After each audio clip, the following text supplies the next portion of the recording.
Helen here with Eyes on the Game, and I'm here being joined by the legendary Hall of Fame boxing referee, Mr. Joe Cortez. Now, 2018, it's been a great start for boxing so far, and especially the heavyweight division. And we saw both, Anthony Joshua and Deontay Wilder. They both had their fights. Now, everybody kind of, has been waiting for this, their fight to happen. But right now, Eddie Hearn and his team says that they're giving Deontay Wilder 1 week to kind of decide whether or not he accepts their offer to maybe fight, in September and November or November in the UK. What is, your thoughts regarding that whole situation? Well, in boxing, you have Eddie Hearn is a great promoter.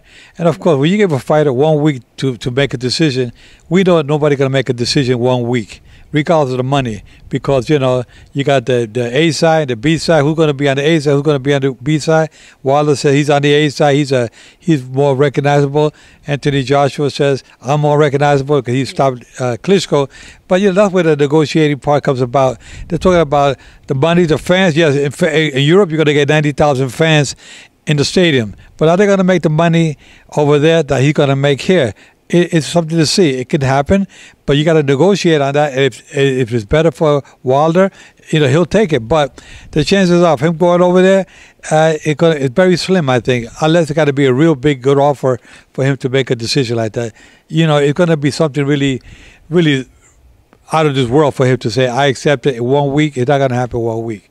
So, in your opinion, though, what do you think would be a good offer for Deontay Wilder? Well, it depends. Deontay Wilder, I heard about an offer of $50 million if you fight me now. Wilder was telling Joshua, and now it's the other way around. But come on, Wilder wasn't saying give me 1 week.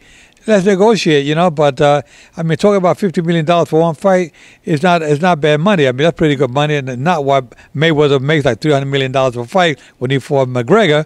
McGregor made $100 million and never had a professional fight. So people look at us. How can these guys?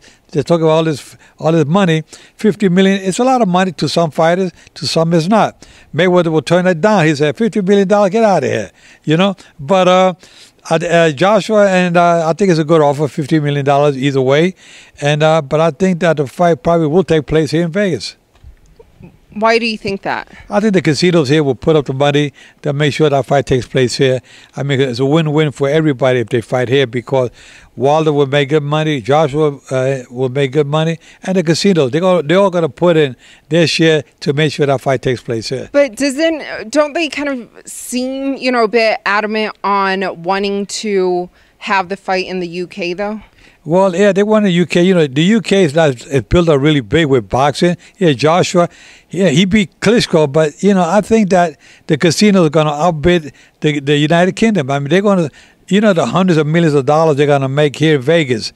The casinos are willing to put up, because that fight going to be like a Mike Tyson type of a fight, even probably bigger than Mike Tyson fights, because times are changing. And now the fighters, all this visibility with social media, everybody wants to see the fight. Joshua names keep popping up all over the place. Yes, it's good for Joshua, but Wilder is there. I still think that fight going to happen in Vegas, because I think the money is going to be bigger here. But do you think that if it were to happen in Vegas, they would have to offer both, Anthony Joshua more than $50 million and Deontay Wilder more than his asking rate? That's a possibility. That's the only way probably that they're going to get the fight here. Maybe one gets 60, the other one gets 70, something like that. They'll say, okay, we'll do the fight in Vegas, but it'll probably be that kind of a fight. If Mayweather don't forget all the pay-per-views. That's where it's going to come in. So whether you have it over there or here, I think the casino, they're going to up the ante and give him more money, plus the pay-per-views are going to be even bigger. So for you, though, who do you think is the A side? I think right now that Wilder is on the A side by a slight margin. Joshua is right there.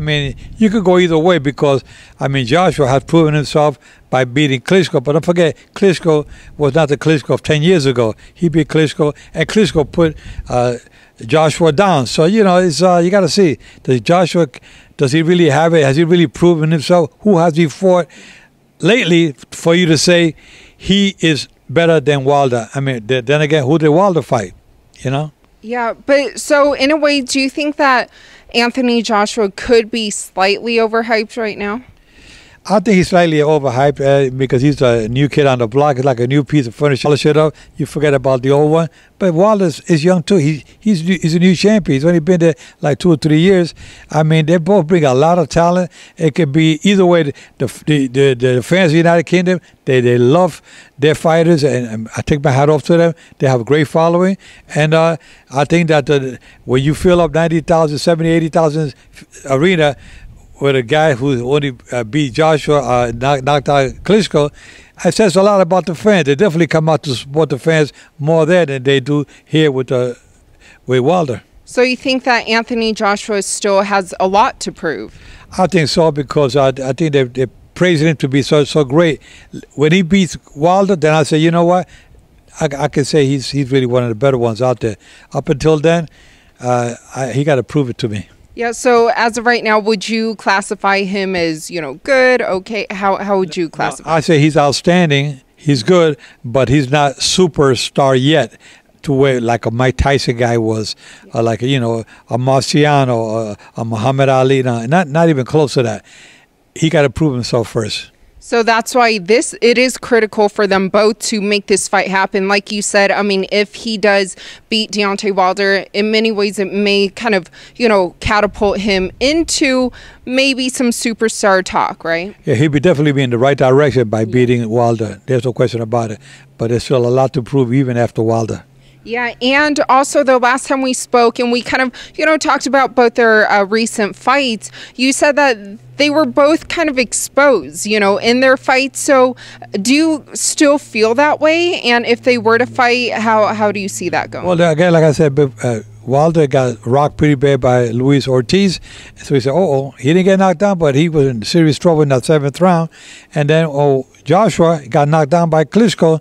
So, they haven't proven nothing to me yet that they have that chin. But then again, anybody that have 200 pounds with a punch, that there's any heavyweight with 200 power punch, they're going to put you down. They're going to hurt you. So, everybody get exposed to some extent.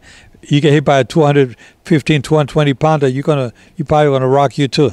So who do you think would win? I think that the better man will win that night. And right now, honestly, I think right now I got to give the edge to Wilder, but it can go either way, really. Yeah, heavyweight division, right? Yeah, but do you think that fight would be more likely to happen than maybe Anthony Joshua fighting Alexander Povetkin?